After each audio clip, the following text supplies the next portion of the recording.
Ziariști în continuare presează despre noi. Nu ne-ați făcut voi, v-am făcut noi pe voi. Fraierii o ar la modul, frate, sunt tari, dar nu se poate, sunt vulgari, se dau și mari. Sau 2000 de jointuri la 20 de băieți care să vă rupă cap și mai vedeți ce scrie. Stil mafiot, la fel ca 98. Fetele se freacă pe hip-hop în club. E 2002, e aproape la fel, se procedează la fel. 6 caburi, 2 dube, 8 truți. Hai da ziceți voi, măi băieți, ce ne facem? Suntem la pușcărie, ce-o să fie, ce-o să facem? Drușurile merg și ele, mâncare bună. Și dacă ești băiat bun, o vizită pe lună. Dar gândul te omoară, încet apar amintiri. Te gândești să încerci, să nu uiți, să respiri. Și acum e aproape ca să ieși, să pleci acasă. Ce-a fost, a fost, cum se zice acum lasă. Uite așa se intră și se uită ani de zile. Zi de zi, an de an aduc mai mulți ca tine.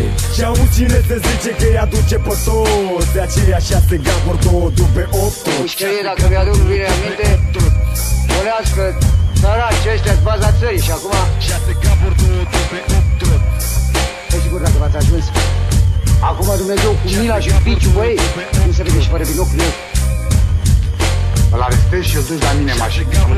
Pe mine? Hai repede. Domn șef de mandat, nu vă mai întreb, că și cu legalitatea știu că stați prost. La rost ai curat. Ia-l, domne, ia-l și pe ăsta. Ia ăsta. Urcă. Să-ți dau șufolul frumos, da? Domnule, mă mai ține gând că n-am timp.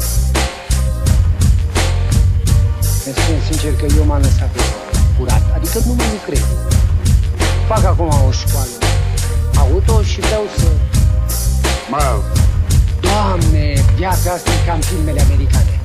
Nu poate omul să se schimbe că nu-l crede nimeni dacă mă pușcărie.